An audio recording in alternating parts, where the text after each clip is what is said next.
Morning, Keiichi. My, what time did you go to sleep? I did not sleep well at all last night. My mother could tell from a single glance. I had the worst dreams, nightmares, very ominous dreams, one after another again and again. I woke up after each one, but couldn't even remember a fraction of what they'd been about. But it was like those dreams were depicting something unpleasant, and I woke up in a terrible mood. Hey now, every day has been calm and fun before today, right? Those days should continue on unchanging, and yet anxiety was the only emotion growing within me. Why was that? Nightmares reflect your own anxiety. They show an uneasy mind, which shows that you wouldn't admit to normally. Yesterday, I remembered the ominous conversations about Satoshi I had with Shion, Mion, and Rena. Right. My mind felt like I was in a black fog because we had talked about that. If I'd lived every day without causing a fuss, my reward would be ever more peaceful days. I understood that, so why did I cause such discord?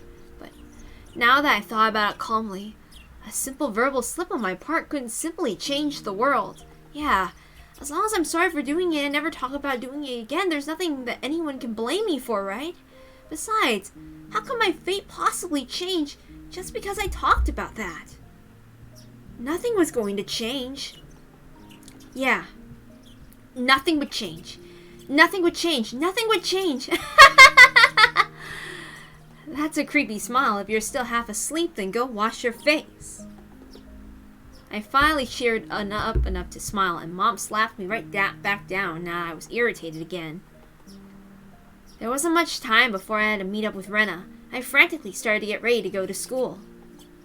Have a good day. Watch out for cars. There's barely any cars to watch out for. I'm in Inamizawa anyway.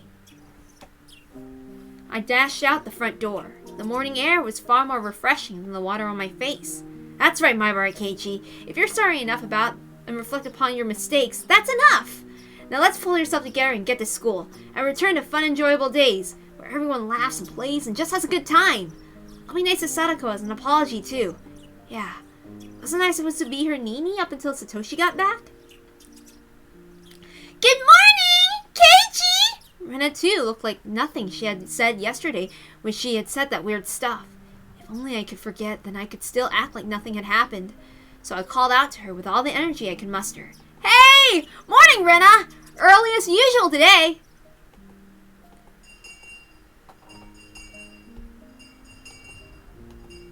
Morning! Good morning! There was a little time before the same old morning homeroom began, but Sadako and Rika were unusually absent. Maybe they went to play somewhere. However, looking over and seeing none of their things, so it looked like they really hadn't come to school. They're almost never late! Rena seemed to be enjoying herself, thinking about what their excuse for being late would be. Mion said something nonsensical as well, imagining how funny the reason they were late must have been. I'd only come to school to see their energetic faces, since I figured out how to get rid of those feelings I have. But the load on my chest remained where it was. It wasn't very pleasant at all. Good morning, everyone. President, if you would. Everybody stand up! Our teacher had finally arrived, and finally I heard the pitter-patter of footsteps running down the hall. Rika was the first to run through the open door, and then Sadako didn't come. You're late for today. Where's Hojo? It was unusual for Rika to be late, but equally unusual for Sadako, a ball of energy, to be absent at all. Everyone's eyes were wide at this series of strange events. Sadako might be a little late. Has she come down with something? The teacher walked over to Rika, and they started talking in hushed tones. Rika's late and Sadako's absent. I guess crazy things can happen. You're right. But I wonder what happened to Sadako. Is she sick? Why now, when I most wanted to see Sadako's energetic face? The unease that had been building since last night tightened within my chest. Kei-chan, you worry too much. Sometimes girls of her age can't help but stay homesick. Mi-chan, you're not supposed to say that around boys. Mion laughed indecently. Normally I would laugh along with her, but right now, I just didn't feel like it.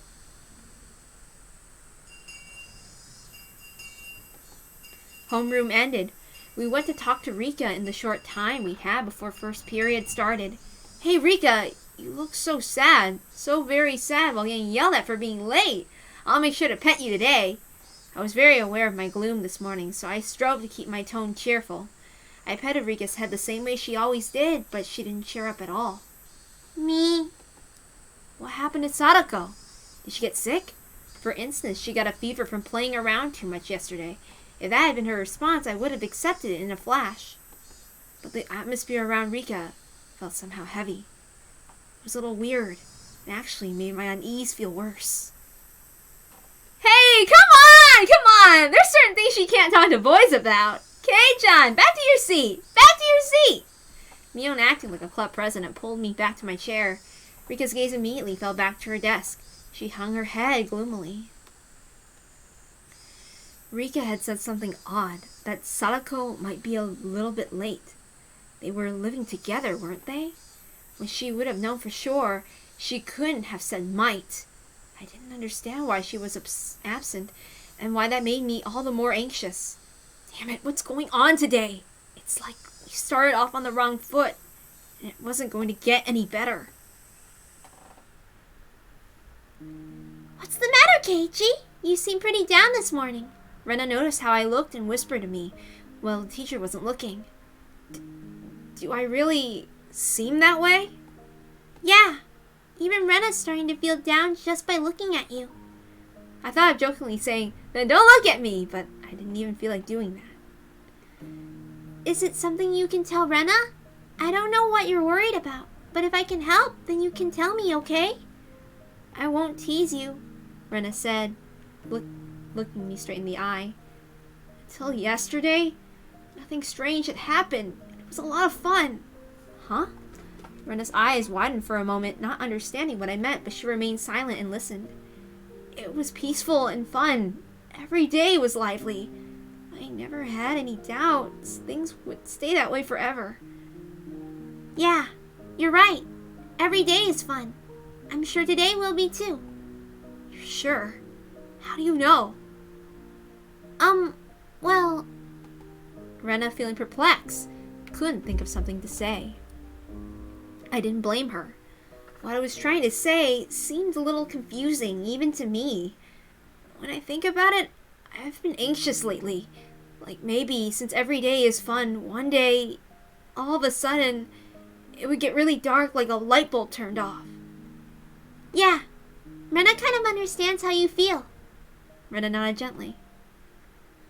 We've always been taught that it wouldn't only be good things happening to us. Sometimes I'm scared of what's going on behind the fun. It's a little bit sad, but because of that, we learned how to do our best to make sure that the fun never stops. I see. So it's not a bad thing that you think our fun lives might not go on forever, Keiichi.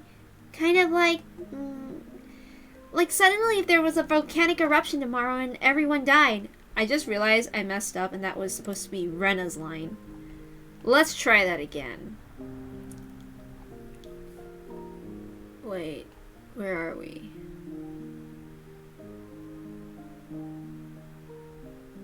Hold on.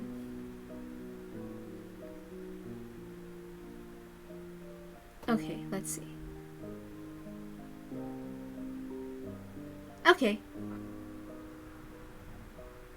Yeah, I think that's Rena's line, so let's try this again. We've always been taught that it wouldn't only be good things happening to us.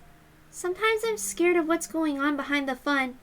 It's a little bit sad, but because of that, we learn how to do our best to make sure that the fun never stops. I see. So it's not a bad thing that you think our fun lives might not go on forever, Keiichi. Kind of like, if suddenly there was a volcanic eruption tomorrow and everyone died. Hey, wait, that's terrible!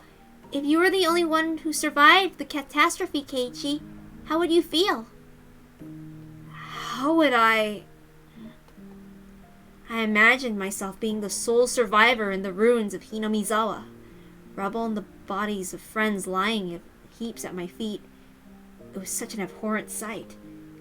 was sadder that all my friends had died? Or was it sadder that I couldn't have died with them? I didn't know which, but I'd probably cry a lot too. It'd probably break my heart. First, I think I'd cry. And then maybe you would think this. If this was my destiny, then I should have made sure that every day before this was as fun as possible, so I had no regrets. I didn't want to consider such a horrible event to be my destiny, but I probably would think that. The fun times will end one day, and nobody knows when they will. It makes sense to live each day to the full so that if it does happen tomorrow, you won't regret anything. Yeah. It's really hard to think like that. A lot of people take their everyday happiness for granted. They think tomorrow will be the same as today, so they leave things they could do for today for tomorrow. They leave the kindness they could have shown today until tomorrow. Rena was usually cheerful and silly, but right now she wasn't like that at all. She was taking my trouble seriously. It was a little reassuring. But Keiichi, you realized it. I think that's a wonderful thing. So that unease you have, I think you should keep it close to your heart. Keep my unease close? Yes. Everyone might die tomorrow in a big catastrophe, so you should be really nice to everyone today. So when the end really does come, you won't regret it. Do you do that, Rena? Live like you have no regrets if everyone died tomorrow? Yep. It was such a hyperbolic conversation. Rena just gave me a nonchalant nod of her head. Rena knows what it's like for the fun times to end overnight. She knows there's no proof tomorrow will be fun, even if today is. I'm living. Life to the fullest. It seemed like Rena perfectly understood all the anxiety I couldn't put into words. And on top of that, like a reliable teacher, she showed me what to do. Oh. Hey, Marbara Keiichi, there's no need to cry now. Last night, I feel like I had a dream about Sadako. I don't remember what kind of dream it was, but ever since this morning, I felt anxious. Because you thought seeing Sadako's energetic face would cheer you up?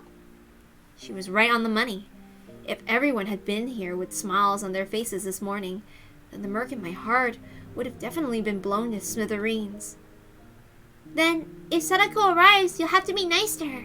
Actually, it's totally fine if you play your usual pranks on each other, as long as you're having fun. Yeah, you're right. So that even if these fun days come to an end, I'd have no regrets. I couldn't tell if what Rena had told me had been comforting or just made me more anxious. But it was enough to make me think that if I saw Sadako again, I'd be honest with her.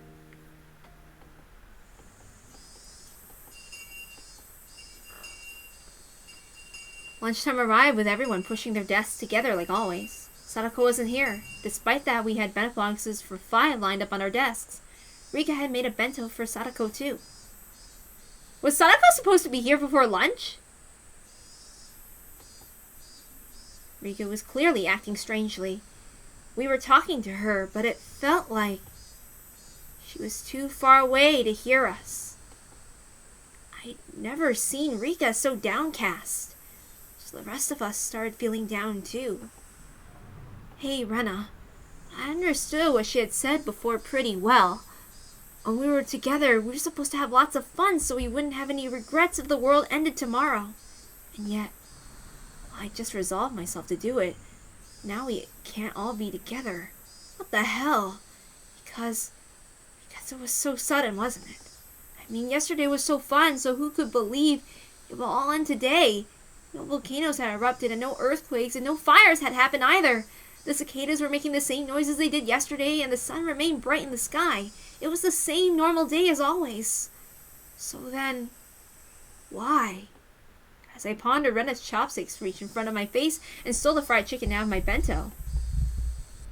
If no one else wants it, Rena will take it! Delicious! Rena tossed the entire piece into her mouth and began munching it, her expression one of bliss. I'm such an old man. Rena got a leg up on me. Alright, this old man's taking this bit of steak here.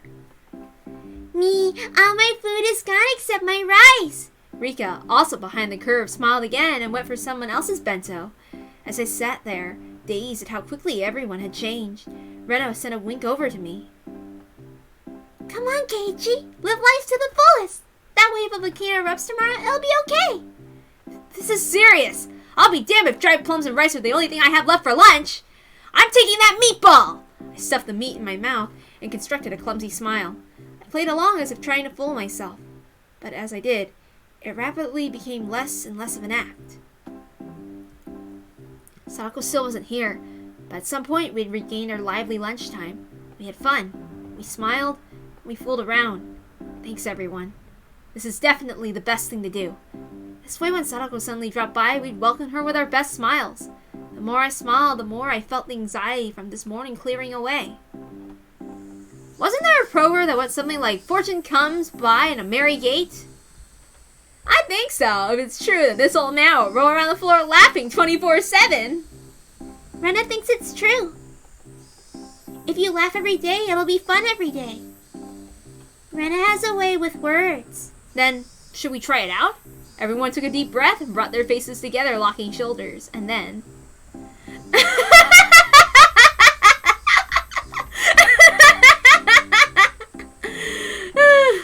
Everyone laughed uproariously from their stomachs, trying to laugh out all the bad stuff accumulating in them. By the time our bento boxes were empty, everyone was right as rain.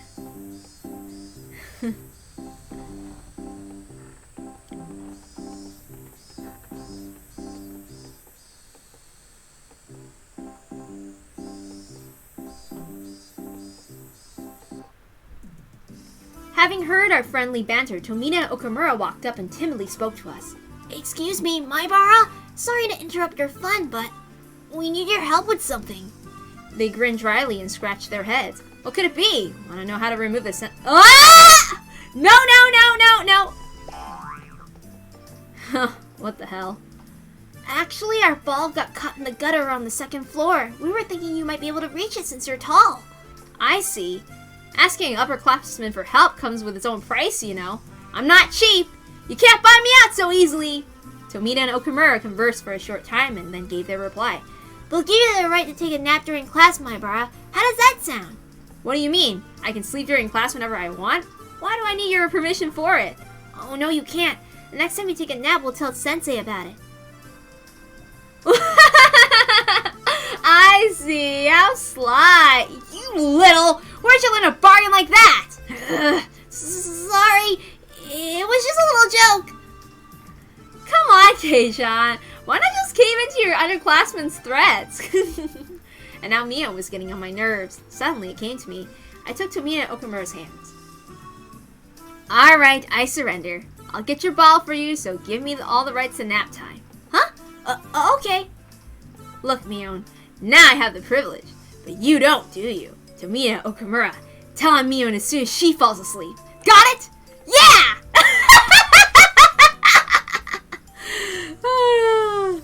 I wasn't sure how the ball managed to get stuck up there, but it was planted firmly in the school building's second floor's gutter.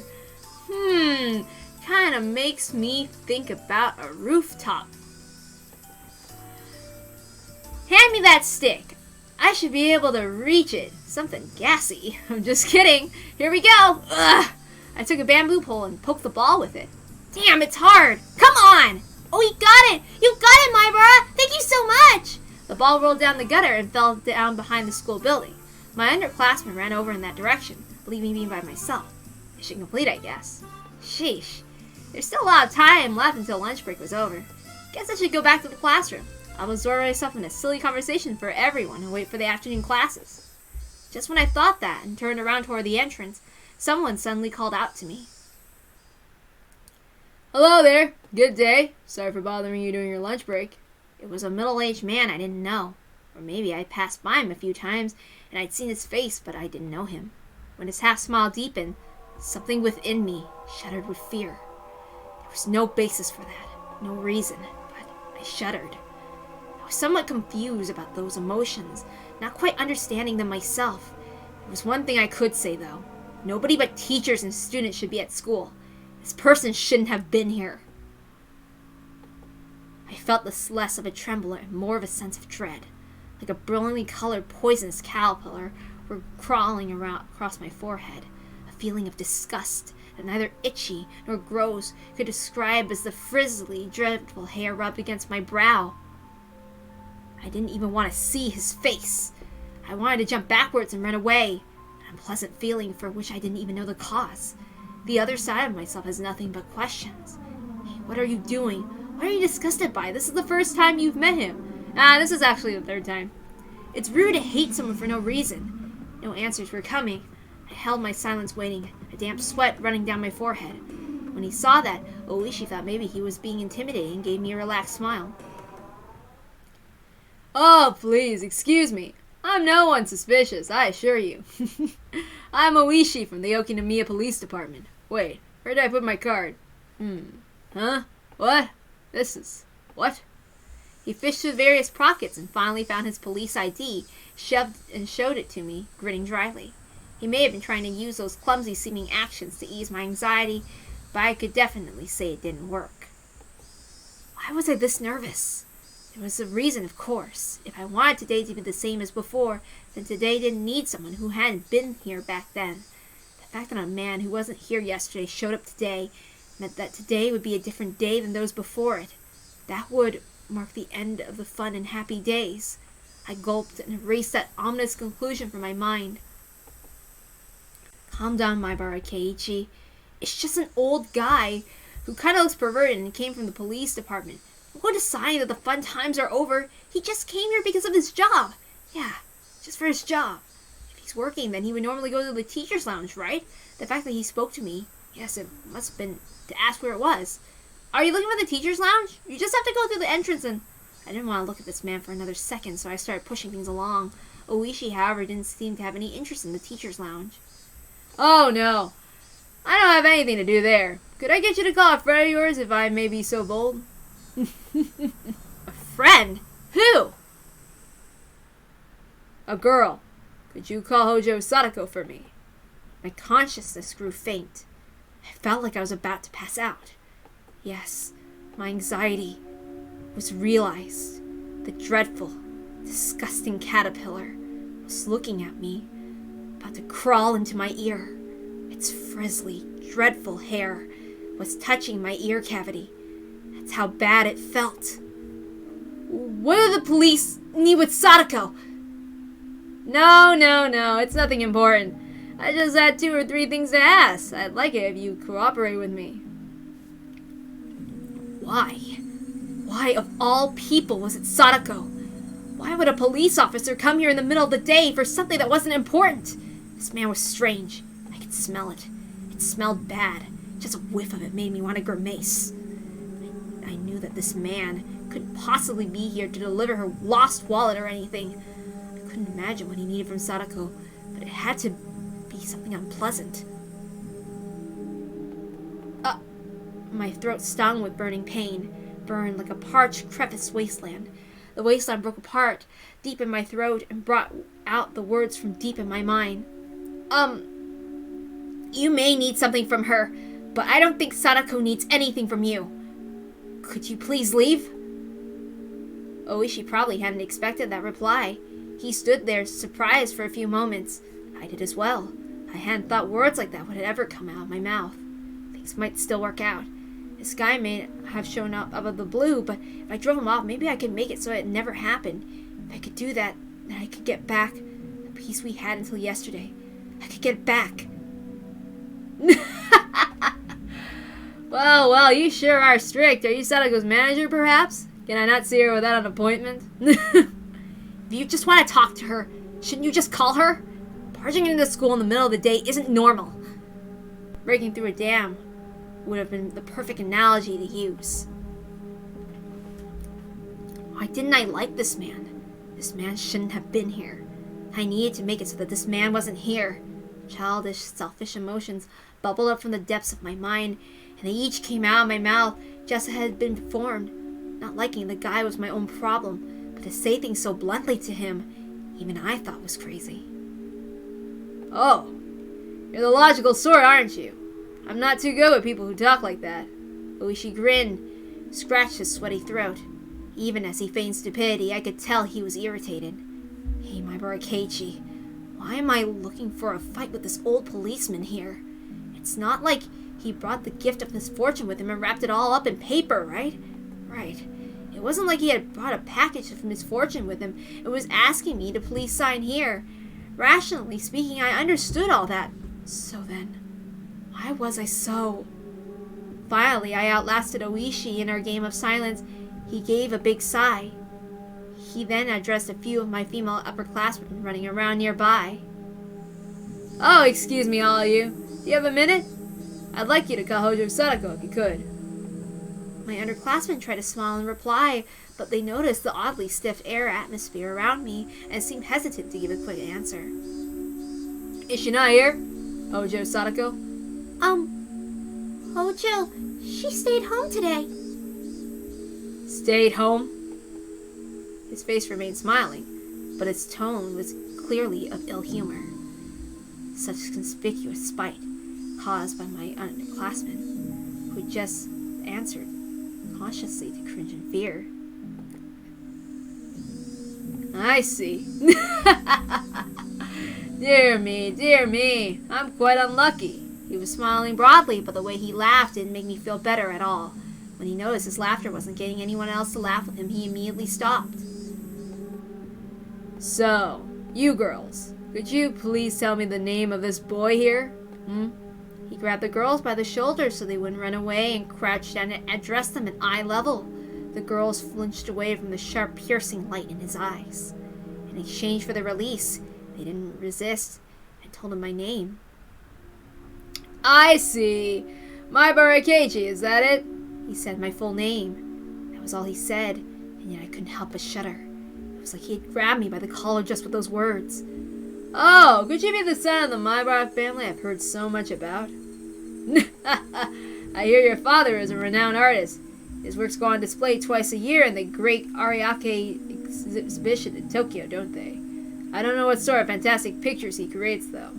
And there's your mother. She seems intelligent, too. I heard she was a high academic achiever. She went to some girls' university, didn't she? It's amazing for someone that age to have graduated from a girls' university. Could your mother actually be the daughter of a respectable family? At least those are the rumors, and they say that she's a cold person because of it. Did you know that? She only went to the first neighborhood association meeting, right? That's certainly no good. You can't disrespect your neighborhoods in a place like this. A sense of eeriness slithered up my spine. That was my first experience of true terror. I couldn't believe it felt this terrible for someone you've just met to know everything about you already. Oishi clamped onto my shoulders and brought his eyes close to peer into mine. In a place like this, it'd be far better not to make enemies, wouldn't it? If not... Ow! Oishi dug into my shoulder with inhuman strength. And if something unexpected were to happen, you might see some drawbacks. Have you ever heard of karma? It's like how a butterfly flapping its wings can cause a tornado. Grudges born in strange places could come back to you in ways you wouldn't believe. You wouldn't like that, would you? Nobody wants to have a grudge held against them. There's nothing positive about making enemies. What's the matter? Your shoulders are very stiff. Should I give you a massage? See? Feels good, right? Oops. I probably messed up with reading the Oishi part. I thought it was Keiichi's lines. This man wasn't strong. It was like he knew exactly where to press to make me feel pain.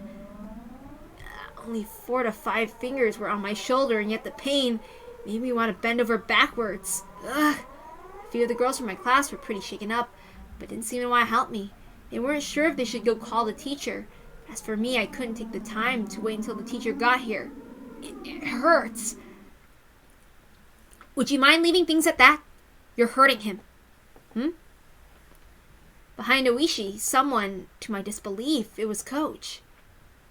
Oh my, if it isn't Dr. Irie! It certainly has been a while since we were last in touch. Discomforted by the coach's sudden appearance, Oishi laughed scornfully. The vice on my shoulders, however, remained as strong as ever. Never mind the greetings. Please, just let go of Maibara. Oishi smiled daringly and glared straight at Coach. He didn't release me in the meantime, of course. I was just thinking of stopping by your place later, Doctor. You always seem so busy and we can never have a good chat. Yes, if you want, I will chat with you all you like, but please be sure to have a warrant first. After all, otherwise, I can refuse to voluntarily into questioning. Coach didn't display a shred of the weird behavior he'd shown at the baseball game and barbecue. He stared steadily at Oishi and fought so that he could release me. His chances were terribly bad, of course. Compared to the relaxed Oishi, Coach seemed like he was being defeated mentally. It made sense. Coach had a somewhat narrow stature, but Oishi's body was packed with muscles. It wasn't even a contest, but Coach was fighting for me without taking a step back. Beads of sweat formed on his face, and though he paled, he was fighting for my sake.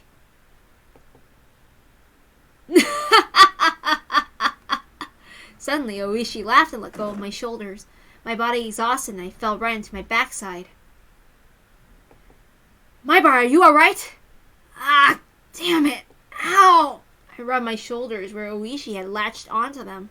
The pain from falling over went away quickly, but this pain was lingering.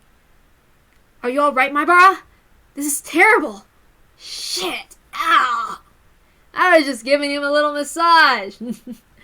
Maibara, aren't you over-exaggerating a bit? Boys gotta learn to man up! I wanted to retort, but I couldn't think of anything witty. Can you lift your shoulders? Are they in pain? If you're really hurt, then you should have a proper checkup. Let's just go to the nurse's office. Coach lent me a shoulder and walked me aside. What an exaggeration! I've been the last person to do any sort of permanent damage, right? I'm still an active police officer, you know? Come. I don't know what you need to be here for, but if you're finished, then please leave. I'm going to complain about this directly to the chief, so please keep that in mind. Oh, that's a problem, ain't it? Oishi waved his hand sarcastically, pivoted around, and headed to the car parked by the school gates. Without turning around, he got in and started the engine. Damn it! Who the hell was he? Damn it! He's a detective named Kuroda Oishi, and a hooligan. Everyone in the village hates him. Maibara, you should be careful too. Kuroda Oishi. Just as I thought. My gut instinct wasn't wrong. He would be the one to bring unhappiness, misfortune, something that would ruin our peace. Shit, I won't accept it. All these fun days can't possibly end just because some guy like him showed up. I won't accept it. Coach seemed to be familiar with the school, so he brought me to the nurse's office without much trouble. The girls from my class came along as well, looking worried. Our teacher and the principal, having noticed the disturbance, came to see what was the matter. Maibara, what's wrong? Are you hurt? There was this weird man in the schoolyard just now, and Maibara... Coach gently interrupted the girls trying to explain. No, it looks like he just fell and twisted something. I think he's all right, but I wanted to make sure. If it's fine with you, I'll have to borrow the nurse's office for a bit. Please do, Dr. Irie. The principal gave him a deep bow. Oops. The guy has a way deeper voice. I messed up. It looks like the coach was acquainted with the adults at school. He slid open the doors to the nurse's office, but there wasn't a nurse in there or anything. I'd figured. I'd never seen anyone but Chie and the principal working here. Coach didn't seem to mind the fact that there was no nurse, and quickly made his way into the nurse's office. He instructed me to sit down and started washing his hands in the sink. Oh, I get it. He's the coach for the boys' baseball team. He must be pretty used to treating wounds with first aid. Could you show me where it was? Are you still in pain? No, it doesn't hurt at all anymore. I'm fine, really. I rolled up my shirt and showed him my shoulder. No bruise, not even nail marks. And yet it hurt so much I thought my shoulders would be crushed. Even the pain had disappeared without a trace. It hurt so much, but there isn't a single bruise. It just means he's used to doing that. Used to it, huh? The next time you meet, don't provoke him. Nothing good will come of making him angry. If you go home with a uniformed policeman by your side, your family won't like that, will they? Well, you're right. Still, what happened? Why did you end up in a fight with him? He came up and said he needed something from Sadako. Huh? Sadako?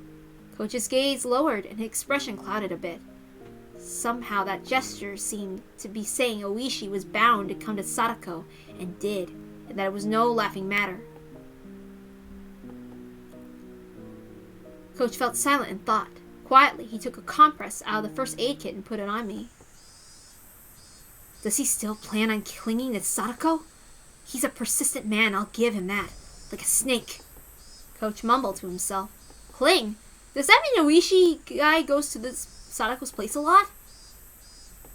Coach didn't answer, but the lack of denial served well enough. What on earth did the policeman, probably a detective or something, need from Sadako? What mistake had led the detective to cling to the sweetly smiling Sadako? Maibara. Oh, right. You just moved here, didn't you? Yes, I did, but...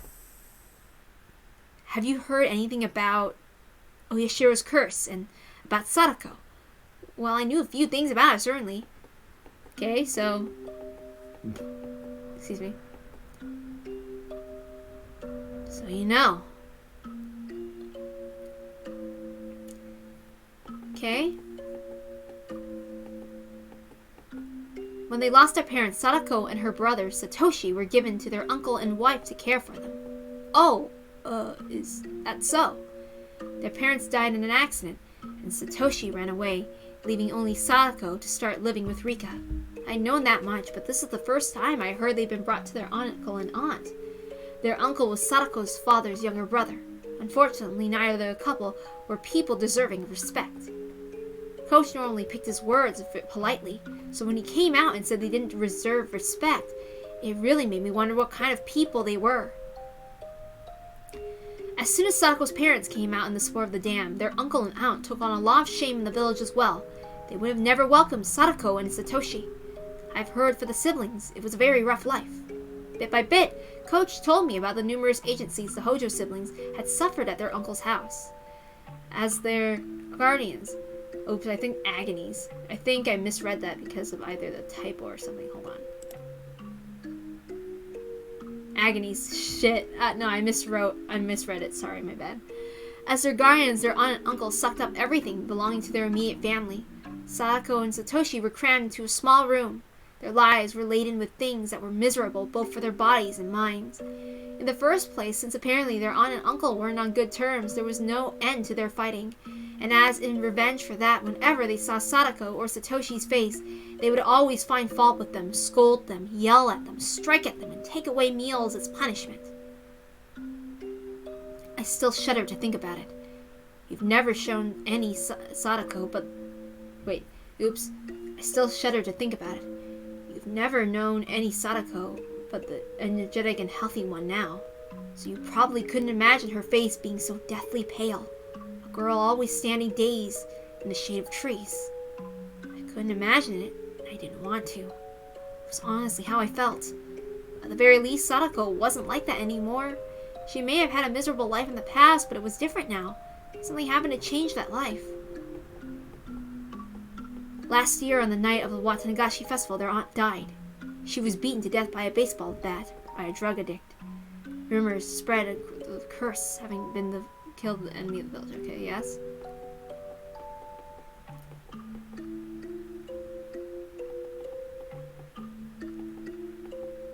Their uncle's a part of Hinamizawa, after all. He apparently grew incredibly frightened of Oyashiro's curse and went into hiding. From what I've heard, he's staying with a lover somewhere in Okinomiya. And Sadako and Satoshi, were they released? Their aunt died and their uncle fled. There was nobody left to torment the siblings then, but... As if picking up their torch, that man started showing up with alarming tenacity. That man? The coach lowered his voice just a bit, as if being aware of his surroundings. I mean Oishi. Oishi? That guy from before? The events that just occurred came back to me. The hard to describe ominous sensation I'd felt from him came back to me. He's a little strange. The chain of incidents surrounding Oyashiro's curse have all been solved, and yet he alone doesn't want to accept that. Accept it? The incidents were all solved, and a detective supposedly with the police department didn't accept that? People say that something bad will surely happen to those he gets close to. In Hinamizawa, they think Oishi is Oyashiro's Kei-chan! The door flew open with a rattle, and Mion came rushing in. Rena and Rika came running in with a few steps behind her. Tomina, Okamura, and a few more of our classmates. Kei-chan! Did Oishi do something to you? Are you hurt? Calm down, Mion. He's not injured. I only gave him a compress just in case. Keiichi, are you really okay? Okay? Everyone was saying stuff about how you were being strangled. Calm down, Rena. He just squeezed my shoulders really hard. See? There's not even a bruise. Me. Jeez! What the heck were you all doing? We're friends, right? Why were you just standing around? Why didn't you help Kei-chan? We're sorry, President. Mion yelled at our classmates, baring her fangs. Tomiya, Okamura, and the others hung their heads in silence. Quit it, Mion. Tomiya and the others weren't even there. Stop blaming them. Damn it! Oishi! Mion kicked the floor with her heel a few times, her temper running hot. Our teacher, overhearing the commotion, arrived as well. Hey, come on, everyone! Don't make so much noise in the nurse's office. President, take everyone and leave, please. Come on, everyone! Let's get going! Keiichi's fine. You too, Mi-chan. Mia was letting her emotions get the best of her, so Rena stepped in instead and let everyone out of the nurse's office. The detective from Okinomiya Station, Kurado Oishi. It looked like the first impression I'd got from him had been mistaken. Satoko's absence had amplified the vague apprehensions I felt since yesterday, and Oishi's appearance basically sealed the deal. Alright, I'll get going. I originally came here for Chie. So you had something to do here? Sorry for causing you trouble. Don't be so humble, he said, smiling easily. There's a side benefit to all this. I was lucky enough to experience so much of your what the hell? No!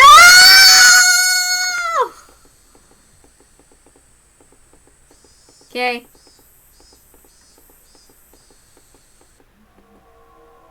Right. They think he's Oyashiro's servant. Or messenger.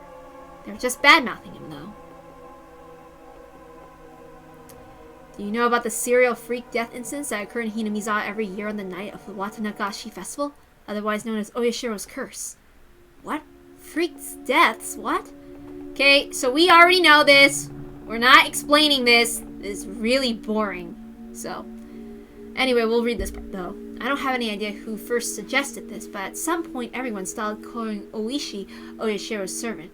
Why? Because the rumors go that he decides the sacrifices for the curse every year.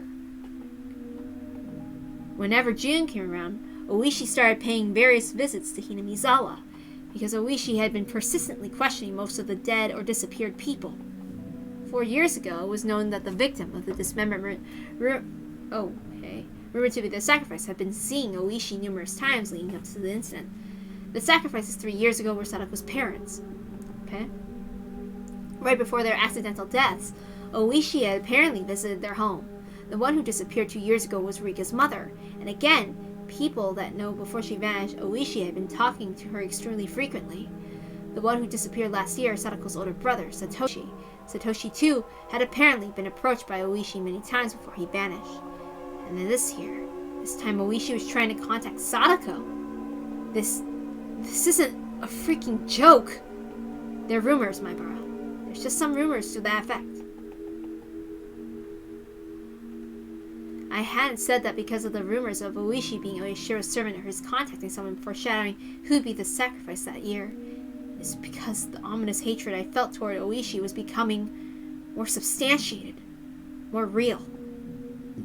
Excuse me. Today, Satoko, she was absent today, wasn't she? Wait, really? That looked like news to a coach. I thought he might have known why Satoko had been absent today. Then I'll get going. You should go back to the others and put their minds at ease. You're right. I will.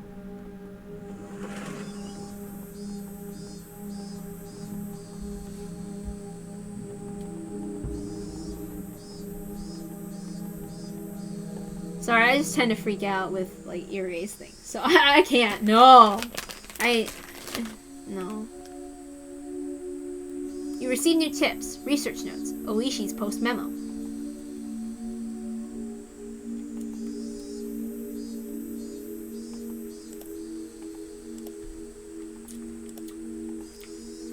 Let's read the tips.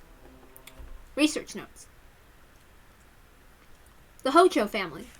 Every year, Oyashiro's curse claims 2 victims.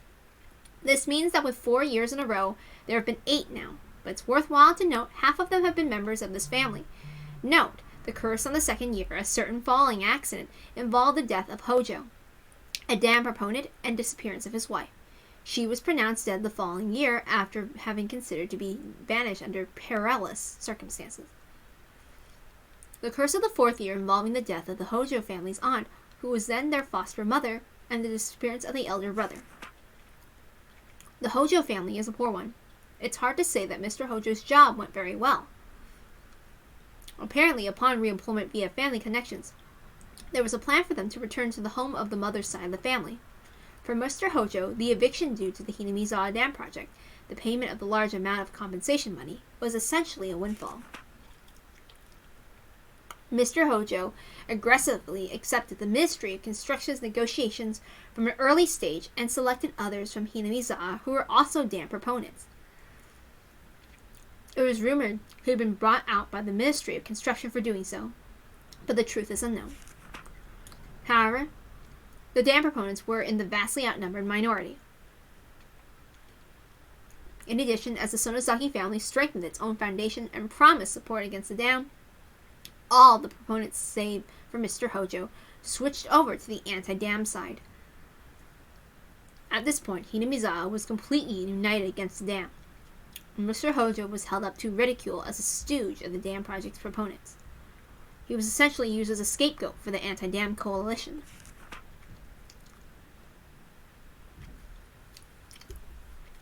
In the end, the dam project collapsed with Oyashiro's curse and the dismemberment incident. Oops. There's still bitter enemies with the Hojos to this day.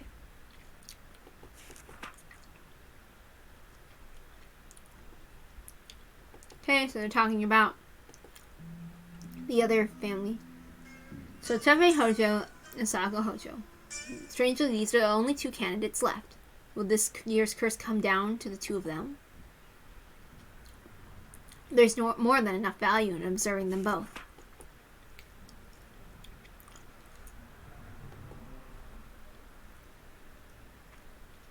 To Oishi. There's a call from you from Section 4's Chief Shigeharu. Apparently, the slaughter corpse of the Ojikawa River is related to the S group, as we thought. We're still verifying what happened behind the scenes, but apparently the deceased filled tons of the self-created fictional bank accounts to their limits with the money from the S group reaching around 100 million yen. It appears there are 3 or 4 men with former S group connections involved with this. They already disappeared along with millions of yen. The deceased was tortured on the point for information, and she was clearly slaughtered as an example to others. There are apparently some real wizards chasing down the people who disappeared. They are also spreading letters to related Yakuza groups not to harbor them. There's no evidence that Hojo Teppei is one of those people. What Chef Shigeharu has... I'm sorry, I messed up. Nothing's been announced. For such a dependent, the man wasn't trusted at all. Hojo Teppei was left his apartment in Okinomiya and returned to his former residence in Hinamizawa. Okay. We still have some time, so.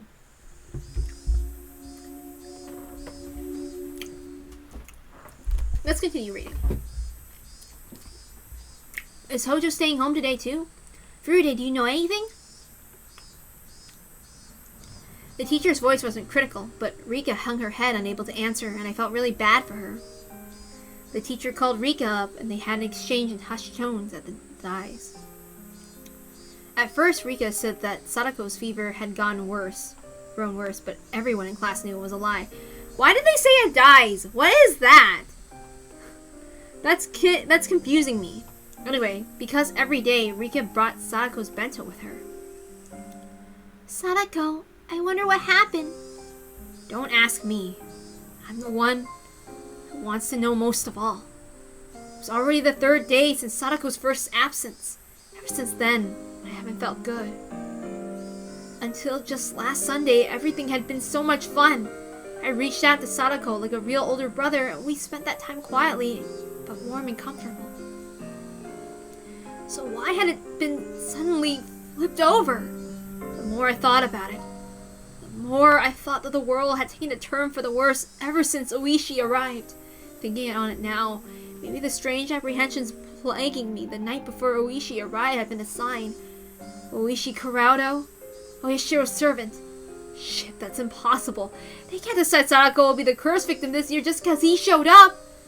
Just what sort of slip-up had I committed to suddenly cause those fun times to end so suddenly?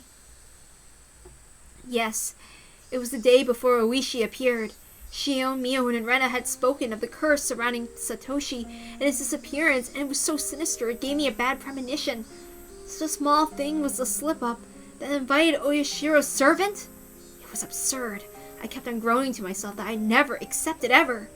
I obviously wasn't the only one suppressing my feelings. Mion and Rena were too. Everyone in the class was doing it. Rika knew something about Sadako's situation, but she wouldn't tell us. Rika still held a calm attitude like a cat basking in the sun, but she was being unbelievably stubborn about this whole thing. She didn't want to tell us, but that wouldn't change no matter how many times we asked her. Everyone understood that, so nobody questioned her. If Rika won't talk, then we just have to wait. She might not be talking because it's something not worth saying. There was no persuasive power and reassurance given with an anxious face like that. Mia was being taciturn and just looked up at the sky with a somehow annoyed expression.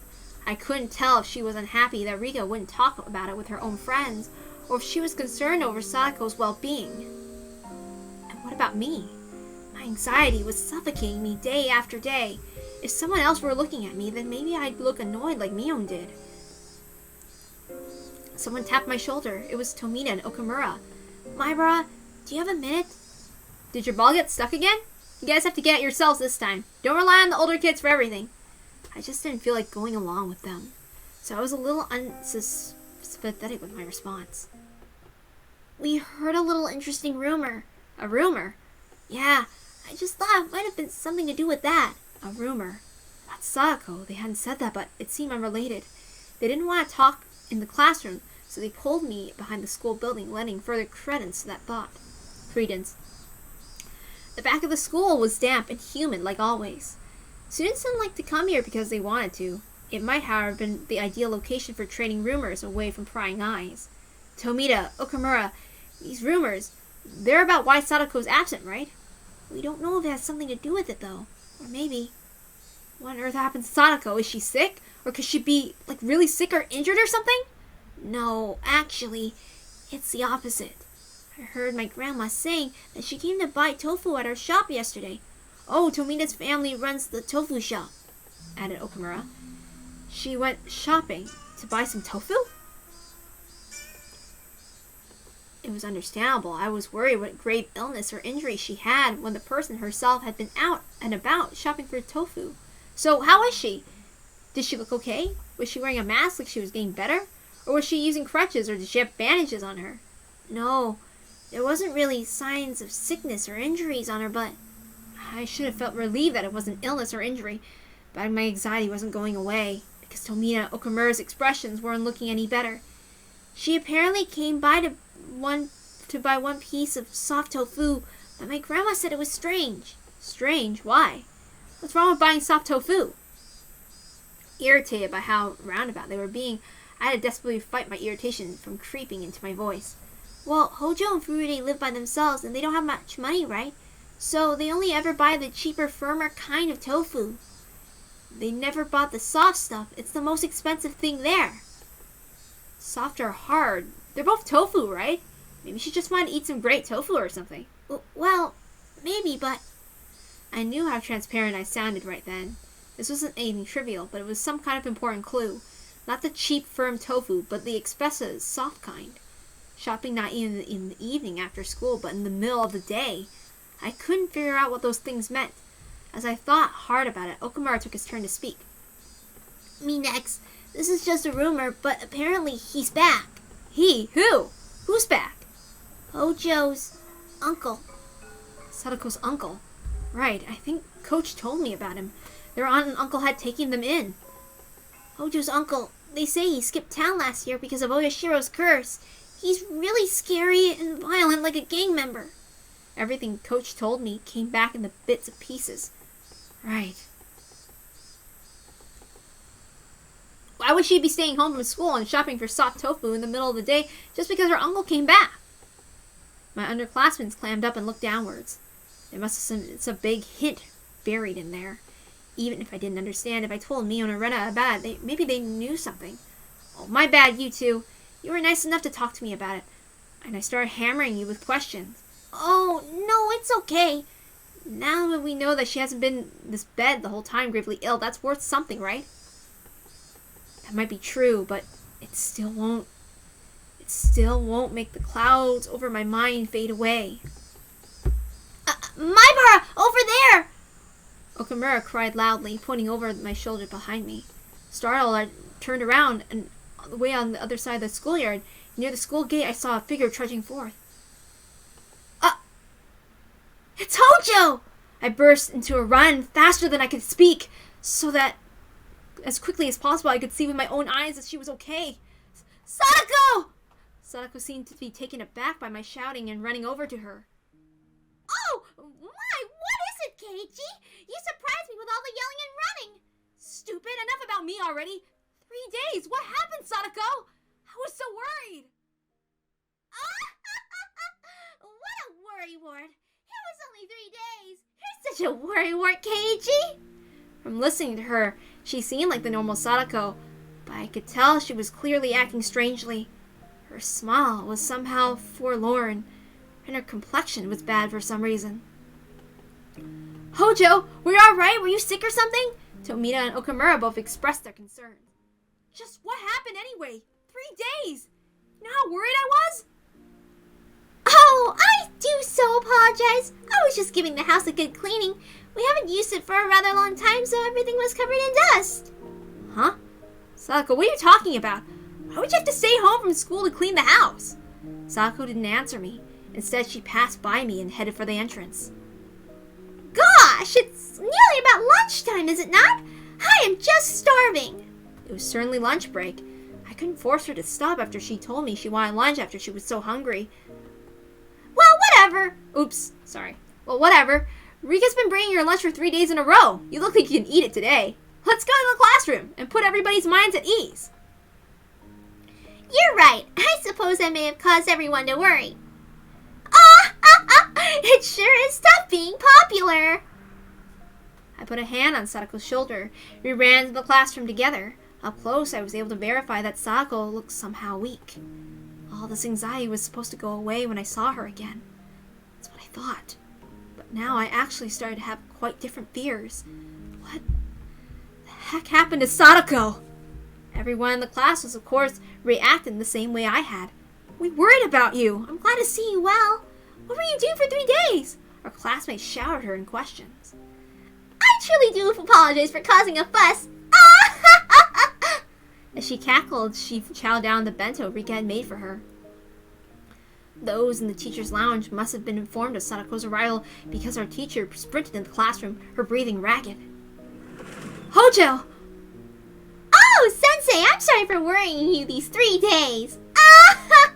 As you can see, I'm fit as a fiddle. My, I was very worried about you. When you're done eating, come to the teacher's lounge. I have a lot to talk to you about. I must be in for a good scolding for those 3 days I cut class. Sadako laughed sheepishly while she was scratching her head, but the rest of the class burst out into laughter. The teacher was acting angry, but she breathed a sigh of relief at seeing Sadako healthy and smiling as she ate her lunch with the class surrounding her. What a relief, right, Rena? Huh? Oh, sorry. Yeah, I'm glad she's okay. I looked at Rena and knew. She had a sense that something about Sadako was off, too.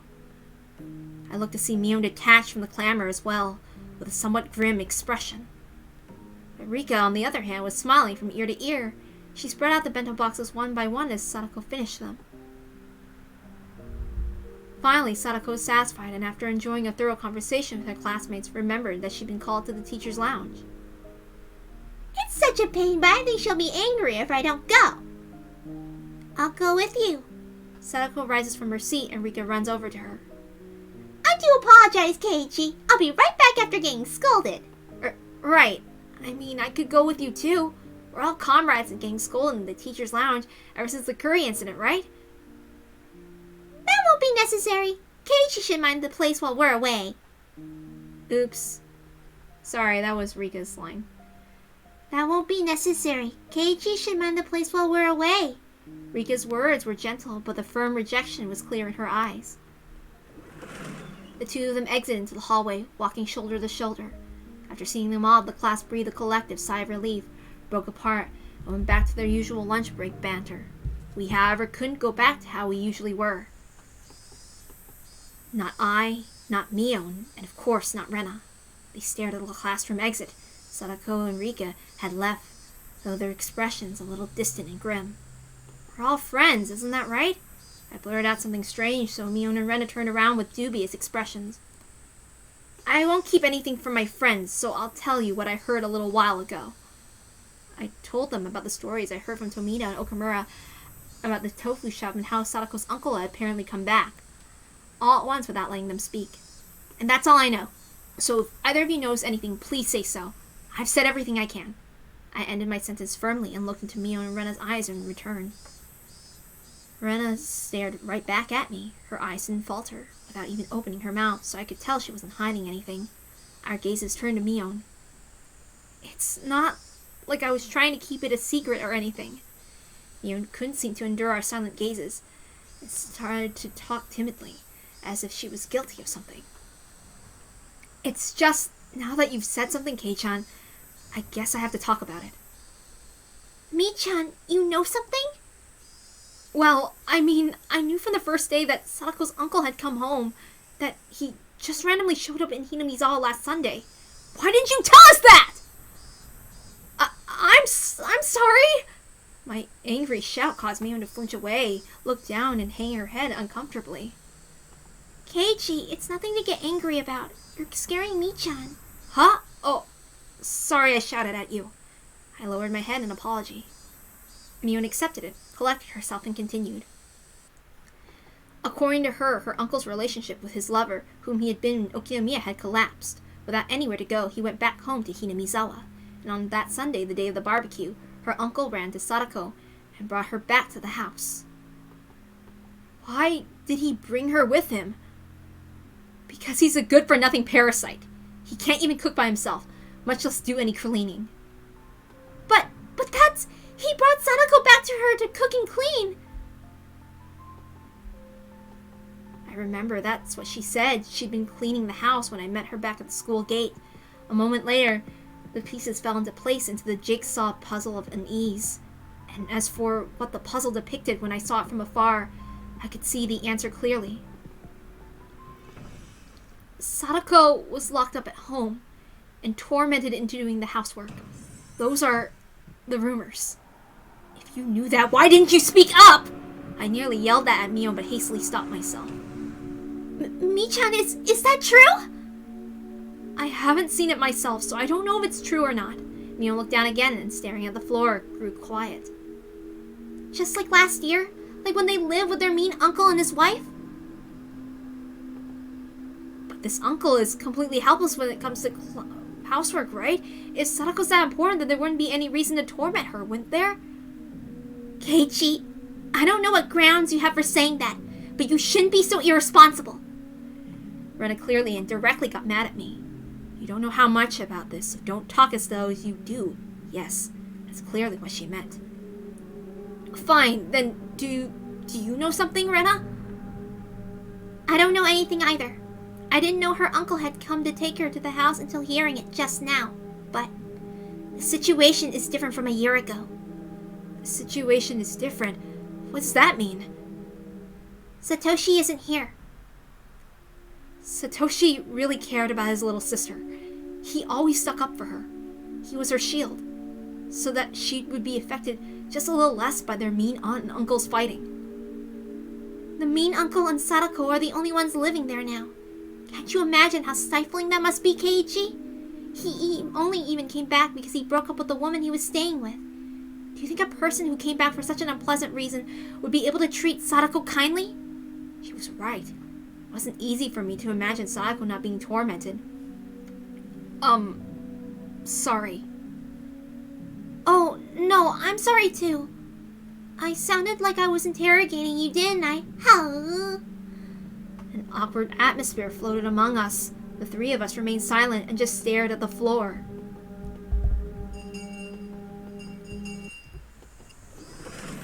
Finally, we heard the principal's bell ringing. The teacher came back with Sadako and Rika at her side. All right, we're starting afternoon class. Class president, please. Everybody stand up. I'm sorry, how rude of me. I couldn't read anything from Sadako's vaguely sheepish expression, but given the clouded look Rika was wearing behind her, it was tough to laugh off the disquieting story I heard from Mion.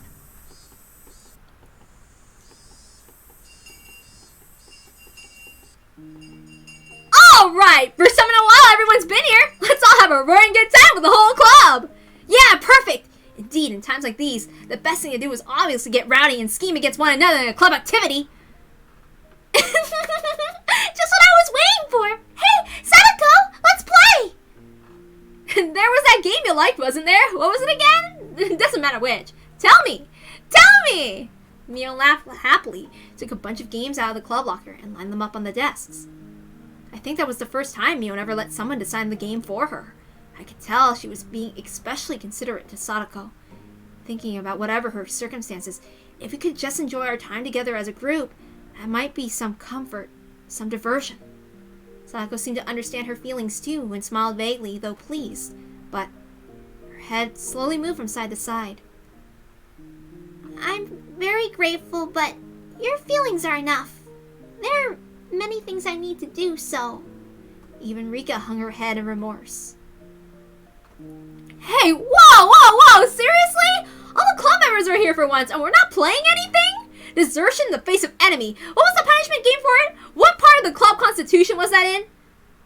Stop it, Mi-chan. We can't force her to play with us. Hey, this old man isn't trying to force her or anything. I just thought it'd be more fun, for sure, if we did something exciting. Really, I'm happy you feel that way. Don't worry. Next time we meet out, you'll see. I'll get you all caught in a gigantic trap. Sadako, while insulting us, still said she couldn't participate in the club today and apologized. She quickly put her things into the bag and pattered out into the hallway, disappearing. It all happened in a blink of an eye. Sadako. Rika stared lonesomely as her friend hurried home, unable to be part of the club activities. Silence filled the classroom. Both the cheerful voices of her classmates in the schoolyard, the voices of the cicadas sounded like they were coming from some faraway world. This is boring. The silence was broken by Mion's bitterness as she began putting the games on the desk back into the locker. Everyone just stared absently at Sadako's seat, now empty. Rika, maybe you could tell us about it now. Rena made as gentle a smile as she possibly could and spoke softly to Rika. Even without hearing it from her, we pretty much knew the situation at this point. Sadako's uncle had broken up with his lover and came back to Hinamizawa. He had taken Sadako back home and forced her to do all the housework. That had been pretty rough on her. Thinking this was common knowledge to everyone, I skipped to the important part. Is it really bad? Maybe Mion and Rena wanted to ask the same question. Nobody spoke. We all just stared, waiting for Rika's reply. Rika still didn't answer us. We were hoping for her to say no, but her silence was a bad enough sign. Last year, was it? It was like this when both her uncle and her wife were here, right? Yeah. At the same time, they were mostly just being caught between their aunt and uncle fighting. One of the ways we helped was with the club, by reducing her time at home as much as we could, but... He's making her do chores now, so she can't stay at school either. Shit! Sadako's not a slave! Who do you think you are, ignoring your own inability to live properly and basically putting Sadako under house arrest? When you think about it, isn't this really strange? We need a lot of circumstantial evidence, but isn't this abuse? Can't we notify the police or something? You're right. If we had evidence she was being abused, I think we could tell the police. And we can't talk to the region welfare's people about this. Renan and I kept saying police, police, as though it were nothing, but Mion's response sounded like she thought we were a little naive. It's easy for you to say that. Have you thought about the risks of actually getting proof? What do you mean, risks? I think it was 2 winters ago. We reported it to the Child Consolation Center. We told them there was abuse happening and to do something right away. Huh? You did? What happened? A person came as soon as we called. She interviewed Satoko and Satoshi about what was going on, and then their uncle and his wife too. I can understand asking Satoko and Satoshi, but wouldn't it not be so good to talk to the aunt and uncle? They said it based their judgment on what they heard from both sides. Great of them, wasn't it? So, what did they decide to do? Wait and see. What? What do you mean, wait and see? The uncle really studied up on his stuff. By law, you can't call it abuse unless someone admits to assault or child neglect. They poked and prodded Satoko and Satoshi a lot, but it never left any real marks on them. They were pretty much eating 3 meals a day and had beds. There weren't any recordings or something like that to prove they'd said or done anything that caused them psychological trauma. None of the villagers have ever actually seen them being violent either. No matter how mean you are, you wouldn't act so violent in front of other people. Nobody would. Then, what happened? The welfare officer apparently went to the visit same day each week for a while. The aunt and uncle knew they were being watched, though, and didn't torment them in any way that would stand out. Of course, that wasn't the end of it. You mean they ramped up how malicious they were being? Mion sighed and nodded. Their aunt was really damn stubborn. She's one of the most spiteful people I've ever known. Apparently, she was doing some pretty disgusting things. Sadako was like a doll that did nothing but breathe by the end of it. So what? From that conclusion, does that mean they should never have contacted child welfare in the first place? Understand? Without proof of abuse so clear that anyone could see it, there's nothing we can do. In fact, it might even make the situation worse. We messed up pretty bad. After hearing that public organizations, the one thing they taught was dependable, couldn't do anything. Everyone hung their heads. Oops, I messed up. I keep fumbling my words, I'm sorry. In other words, until we have clear evidence of abuse, we shouldn't notify anyone? Well, I mean, basically, yeah. I considered Satoko's current situation. She was brought back to her house. It was a little difficult to call that abuse. She was being tormented and forced to do the chores. How was she being tormented could be the key, but without concrete evidence, it would be difficult to prove. If she had some kind of external injury, that would work, but as far as we could tell from today, she had nothing like that. Being forced to do the chores, that was a bit weak too. There had to be better evidence that she was without a doubt being abused. I know. Her uncle ignored Satoko's existence for a whole year and went to live with his lover in town. Didn't that fall under one of the definitions of abuse that Mion had mentioned, child neglect? Yeah, it's the perfect case of child neglect. What about that, Mi-chan? If her uncle weren't here now, it could be recognized as child neglect, but he's living with her at the moment, isn't he? They were apart before, but if he said something like he had a change of heart and decided to live with her, then they might just wait and see again. Once we report it, we needed to be absolutely sure they interpret it as abuse. Maybe we needed far more concrete evidence, lest we repeat last year's mistake. It's sad. This means we need to sit quietly and wait for him to be violent towards Satoko and leave a mark, don't we? The only plan I could think of was, in the end, just watching and waiting. It left me in shock. And I realized it would be the same policy as the officials who had made the situation worse. As Mion said, reporting it to a public agency would be a gamble. If we were going to pick a fight, it would have to be the one that we couldn't afford to lose. If we were gambling without enough money, enough evidence, our defeat would be assured. If we took the time to amass enough money, that would be we could be sure of that victory. And then that would mean pretending we didn't see Satoko's plight for the considerable amount of time. Sorry for bringing this up now, but how was Rika able to live by herself? Rika had lost her parents, if I recall correctly. From what I heard, she had no relatives either. She was forced to live on her own as a result, but her life was unfettered, free of restriction. If she could somehow grant that freedom to Sadako too. I mean, Rika, you're living without any parents, right? Don't kids with no guardians have to go to orphanages and stuff? Keiichi, that's cruel. I'm not saying it to be mean. I only asked because I thought maybe there'd be a hint to saving Sadako. Rika, sorry if I offended you. Rika shook her head, not particularly disturbed. Well, you see, it's because I'm considered the mayor's daughter. Let me explain. The mayor, Old Man Kimiyoshi, is Rika's guardian. He got official permission from the officer of the governor of the prefecture. I keep messing up, I'm sorry. Huh? So you're adopted? No, not adopted. You can be someone's guardian without being in the same family. Oops, I messed up. Oh, I get it. Rika lives by herself, but by law, she's considered to live with the mayor, right?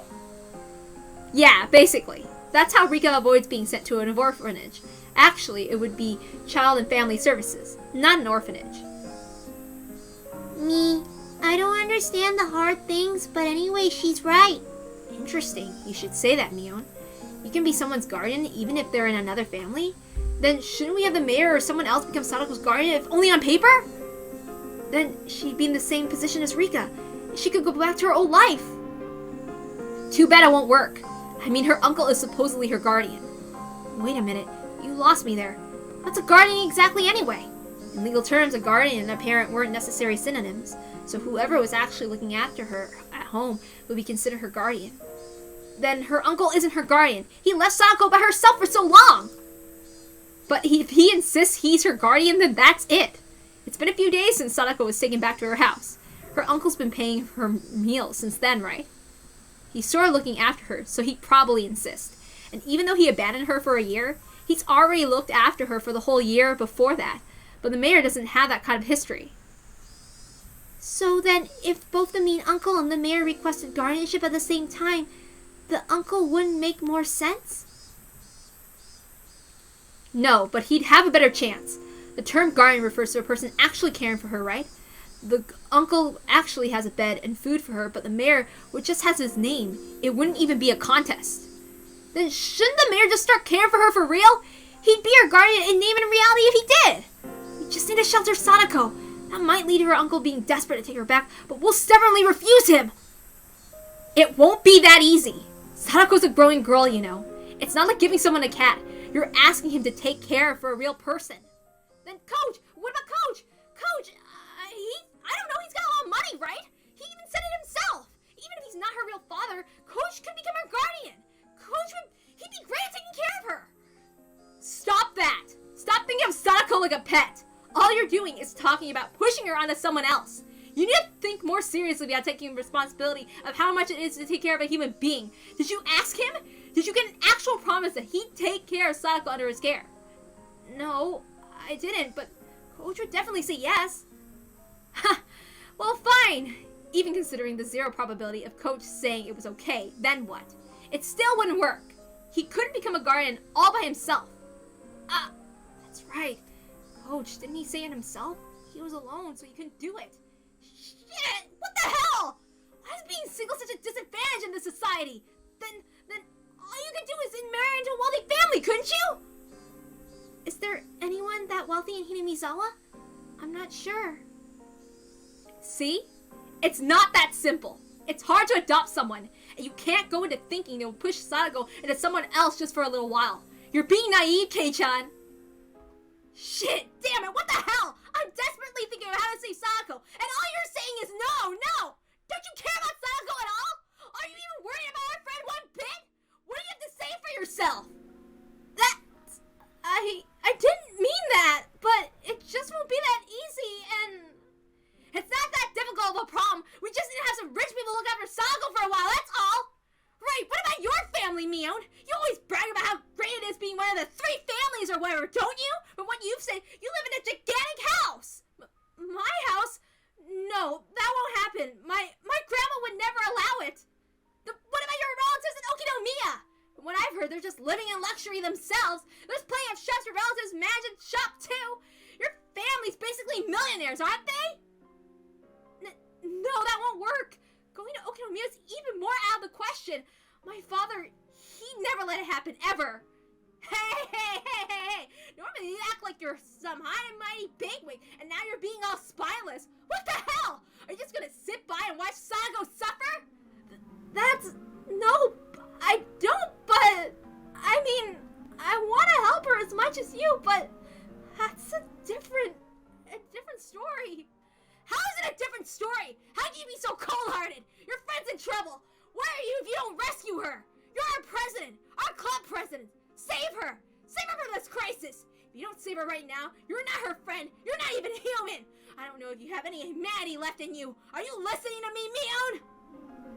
My emotions all exploded out of me, and I didn't even give her a chance to say anything in response. I just wanted to make Mion agree with me, even if I had to force her. If she did, Sadako's problems would be solved. If pushing her would solve the issue, and I'd push her as much as I needed to. Why aren't you saying anything anymore? I'm asking you, asshole! Well, say something, Sonozaki Mion! Me?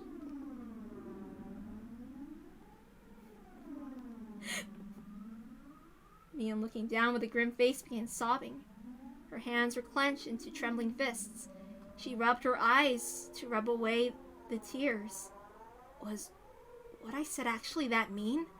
This isn't the time to cry. We're in a gambling room now. We have to do something to save Sadako. And I thought that. Rena spoke, her voice cold and incredibly calm.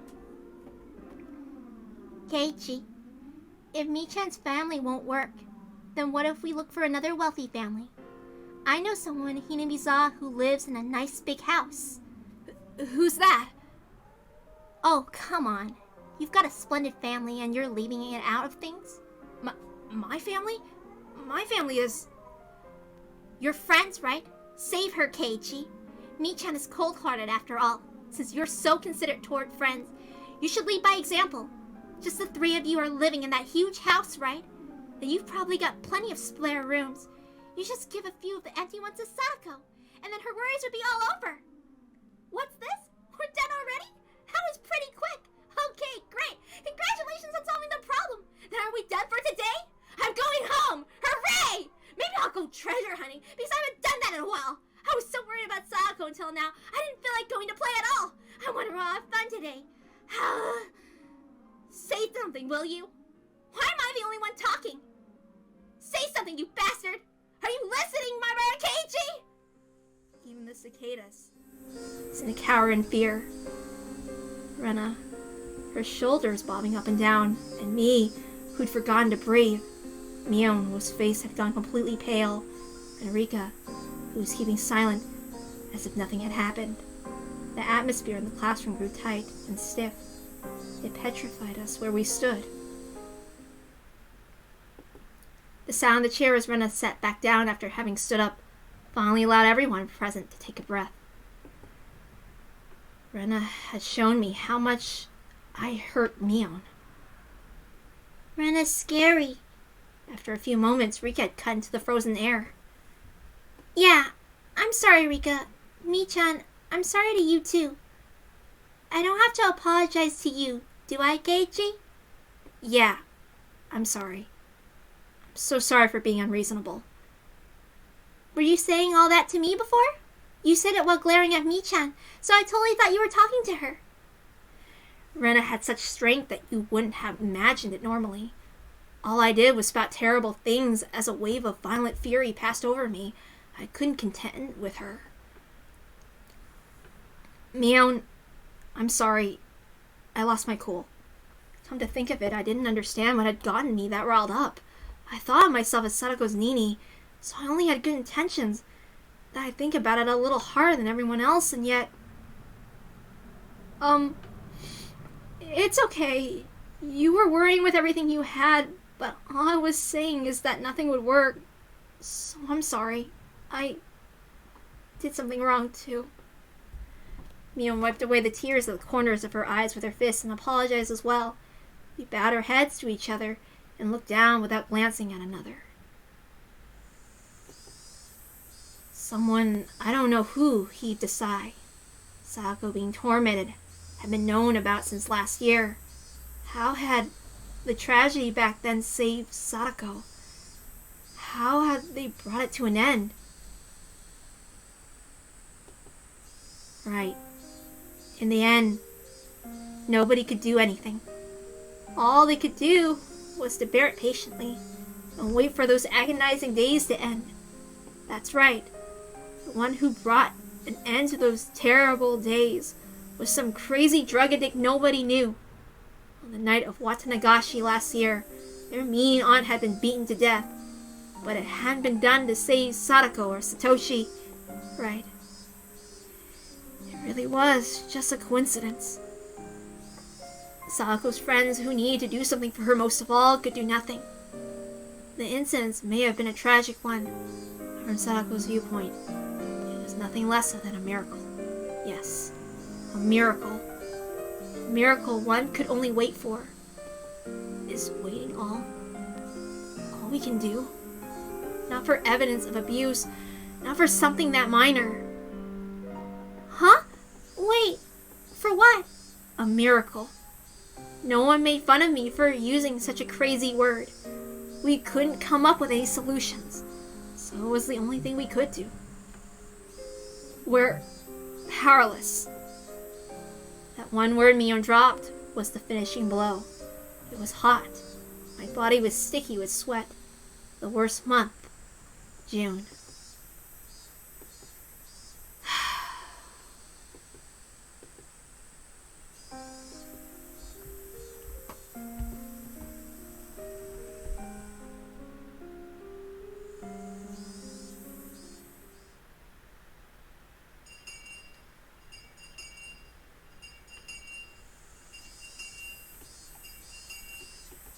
We're gonna quick save, and we're gonna stop here. Alright, yeah. Okay. I gotta go now. Bye!